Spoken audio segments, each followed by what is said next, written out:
eu quero usar uma expressão lá da tua terra. Nós somos advogados, o senhor é advogado, eu sou advogado. E quando esses cientistas falam da tecnologia da informação, nós ficamos mais perdidos que Cusco em procissão. Essa é uma frase muito dita lá. Pois é. Acontece que o nosso povo vem sendo enganado por essa máquina, essa arapuca, porque sempre que olhamos para o problema, tentamos enxergá-lo através da tecnologia. E na verdade, Excelência, nós temos que olhar para essa máquina com a luz da lei. Antes da ferramenta, deve prevalecer a ordem jurídica. A ferramenta deve servir a ordem jurídica e não o inverso, Excelência. Nós estamos vivendo uma inversão, onde a ordem jurídica é posta de joelhos diante da ferramenta.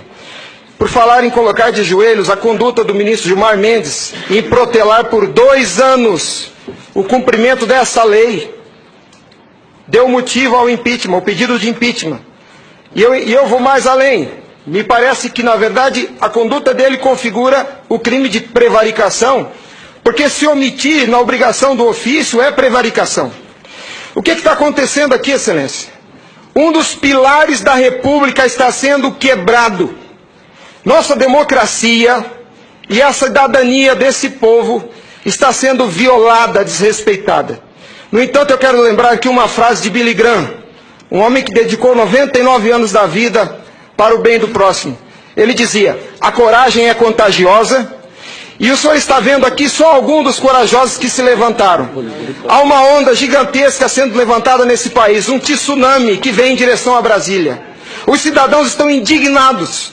O Tribunal Superior Eleitoral não pode recusar o cumprimento à lei. Se fosse uma ordem judicial, o senhor, Excelência, não teria o direito de cumpri-la parceladamente. É uma lei, não tem vício de forma, nem de iniciativa, nem de conteúdo. Vou ao ponto. Fala-se muito da máquina, eu quero falar do ato jurídico. O senhor, como advogado, entende bem desse assunto. Somente o exercício do voto é secreto para garantir ao cidadão a liberdade de escolha. O ato seguinte, porque o processo eleitoral é feito de etapas, o ato seguinte é um ato administrativo. A contagem de um voto é um ato administrativo e se submete a um requisito de validade sob pena de ser nulo, que é o princípio da publicidade. Qualquer ato administrativo deve ser público. Entenda, Excelência, nós queremos auditar o fato jurídico, não é a máquina. Não nos interessa o software nem a máquina, nem antes nem depois. Nós queremos auditar o fato, que por natureza é um evento. O evento se perde. Por isso a necessidade de dar corpo físico ao fato da contagem do voto, para que se conheça, para que se cumpra o princípio da publicidade, porque a publicidade é erga omnes, é para todos os cidadãos, não é só para o eleitor que olha no visor. Essa contagem do voto deve ser feita para que todos os cidadãos tenham a oportunidade de fiscalizá-la.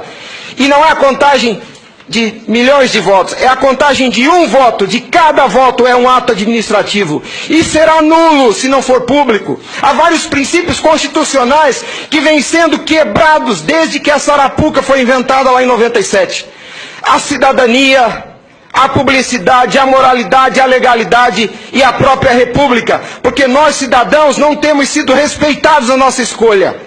Nossa escolha só será respeitada se ela for retratada no corpo físico da impressão para cumprir o princípio da publicidade. O voto, o exercício do voto é secreto, mas a contagem deve ser pública. E qual que é a artimanha da urna? Ela estende o segredo do exercício até a última etapa. E o sagrado BU, eu vou usar uma expressão de alguém, eu não lembro quem é o proprietário dessa frase. A seita do santo byte tem no altar o BU. O BU não prova nada, Excelência. Quando o BU é imprimido, já houve a contagem dos votos em segredo. A fraude já aconteceu, porque cada voto contado deve ser público. O BU informa ao senhor, Excelência, o total. Nem no condomínio onde eu moro não aceitaria uma eleição assim. Imagine, Excelência, se eu fosse candidato a síndico, colhesse a urna e fosse contar dentro do meu apartamento e voltasse e comunicasse aos condôminos. Aqui está o resultado, eu fui eleito. O BU é a prova da fraude, Excelência. O BU é a prova da fraude.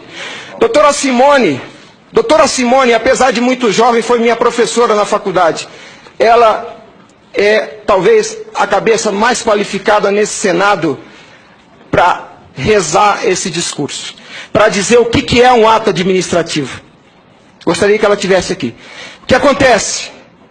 Nós estamos sofrendo uma violação dos princípios republicanos, dos princípios constitucionais e principalmente, excelência, da cidadania, porque nossa cidadania só existe na medida em que nosso voto seja respeitado, porque ele é o instrumento do exercício da cidadania, porque através deles elegemos os nossos escolhidos. E a nossa eleição, a nossa escolha tem sido apurada em segredo, e o fato se perde. Por isso que os adeptos da seita do Santo Byte dizem que nunca há fraude. Porque quando se procurar o fato dentro da máquina, ele já não está mais lá, ele está no BU. E o BU só tem o total da contagem dos votos, excelência.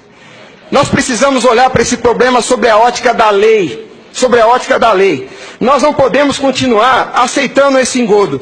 E a lei que os senhores votaram, com uma representação maciça da outorga popular, só os senhores têm legitimidade para representar o povo brasileiro. Só os senhores.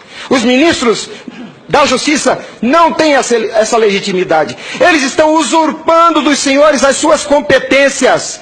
Eles estão colocando esse Congresso Nacional de joelhos, porque estão se recusando a cumprir a lei. Eles estão, excelência, eles estão cometendo abuso de autoridade. Abuso. Porque essa lei que os senhores votaram com 71% do Congresso Nacional, a derrubada do veto teve um peso de outorga popular maior do que as emendas à Constituição. 71% do Congresso Nacional disse, em nome do povo, será impresso o voto. E a lei, excelência, não tem discricionariedade. A lei não permite fracionamento. Fracionar o cumprimento da lei é um abuso, é uma violação, é uma teratologia. Não há possibilidade de se fracionar o cumprimento da lei. Imagine o senhor, se o senhor fosse sujeito passivo de uma ordem de Gilmar Mendes, se ele aceitaria ouvir do senhor o seguinte: ministro, eu vou cumprir sua ordem, um pouquinho a cada ano. Até 2050, Gilmar Mendes, eu termino de cumprir a sua ordem. Imagina que ele aceitasse isso do senhor. A lei não tem discricionariedade. Não é possível cumpri-la pela metade. Em resumo é isso, excelência. E por fim, o direito dos senhores, a sua autoridade como representantes do povo está sendo vilipendiada. E por quem? Vou dizer mais. Não é por juízes. Os ministros, quando sentam na cadeira do Tribunal Superior Eleitoral para administrar esse serviço público, que é a eleição é um serviço público, não é jurisdição, não é um ato jurisdicional. Quando eles lá, sentados em seus gabinetes, estão administrando o processo eleitoral, são administradores sujeitos aos princípios constitucionais, como qualquer agente do Executivo.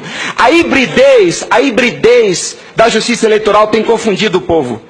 Mas a competência se dá, a função se dá em razão do cargo, não do indivíduo. Quando eles estão se desincumbindo do processo eleitoral, estão executando ato administrativo, não são juízes. E vejam o absurdo, excelência, um administrador público que por acaso usa toga, se arvoca o poder de desrespeitar a lei que os senhores votaram. Nossa república está à beira do abismo. Se os senhores não se colocarem em pé e defenderem a sua legitimidade da outorga e aceitarem esse abuso de autoridade, acabou a república, excelência. Acabou a cidadania. Então nós somos escravos. Nós seremos escravos se a nossa escolha e a lei que os senhores votaram não for respeitada. Obrigado.